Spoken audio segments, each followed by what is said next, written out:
Hello, and welcome to the monthly recap of the fifth cohort of the Kashim Ibrahim Fellowship, also known as the Class of Phoenix. I'm Prince Wilahante, and I'm joined by Jemima Tilden. Abdullahi Mansour. Together, we'll be taking you through the fellowship's activities during the month of March. In the past month, the fellowship hosted two incredibly engaging speaker series sessions. We were also fortunate to have had two informative brown bag meetings. We can't wait to share more with you, so stay tuned. The month of March kicked off with an intriguing speaker series session featuring Mr. Mukhtar Bakari. Jemima, could you enlighten us about the details of this session? Of course.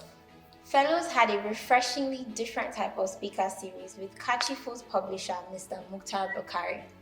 The session themed What is at Stake took the form of a Socratic dialogue with discussions around history, context, ideas, and manifest destiny.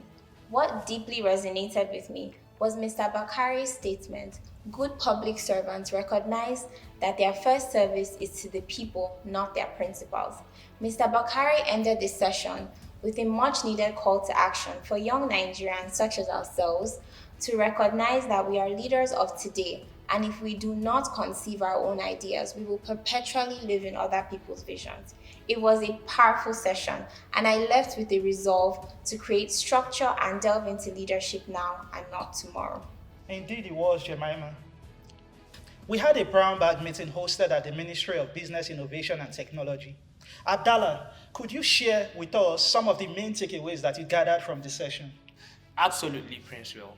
For the first brown bag meeting of the month, fellows were hosted by the Kaduna State Ministry of Business, Innovation and Technology, led by the Honorable Commissioner, Professor Kabir Muhammad Matu and his team. Professor Matu gave a brief overview of the ministry and its mandate of developing viable policies that would bridge the skills gap and youth unemployment in the state. At the end of the session, it was apparent that one of the key factors for achieving sustainable development in Nigeria holistically was the restructuring of the educational system to incorporate technical skills in its academic syllabus. It was truly an insightful meeting. Jemima, I've been eagerly anticipating this moment. Could you please share with us some insights from the captivating speaker series session featuring the erudite Miss Amina Ado Kurawa? Fellows had a session with Ms. Amina Ado Kurawa, the Director, Emerging and Special Tax Department, Federal Inland Revenue Service, FIRS. The session began with His Excellency Malam Nasir Ahmed El-Rufai welcoming and commending her for her remarkable academic achievements. Our discussion centered on how the world became rich and lessons for Nigeria. She highlighted geography, institutions, culture, colonization, and demographic as factors that affect development and drew lessons from developed nations for Nigeria. Ms. Ado Kurawa also shared snippets of her incredible personal journey with us, which was inspiring to me because in a world that emphasizes specialization, Ms. Kurawa has continued to thrive with a multidisciplinary background. The session concluded with her stressing the importance of self-management, building relationships, and integrity. Indeed.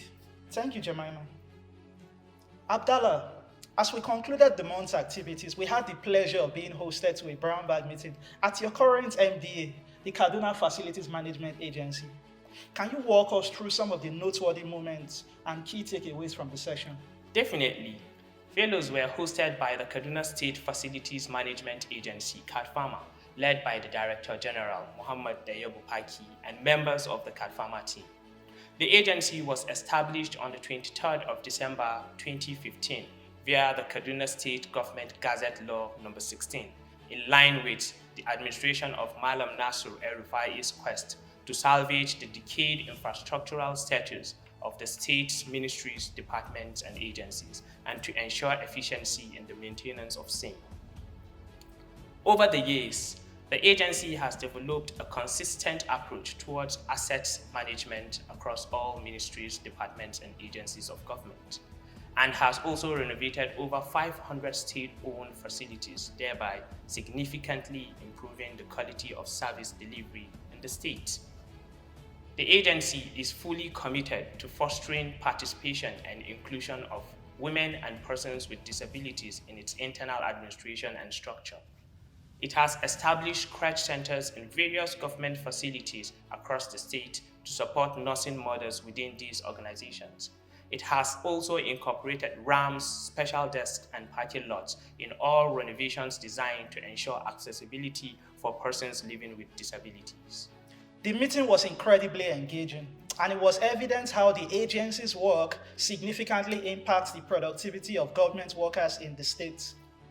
As we wrap up today's recap, we encourage you to follow us on all our social media platforms to stay up to date on our latest activities. Thank you for tuning in, and until next time, goodbye.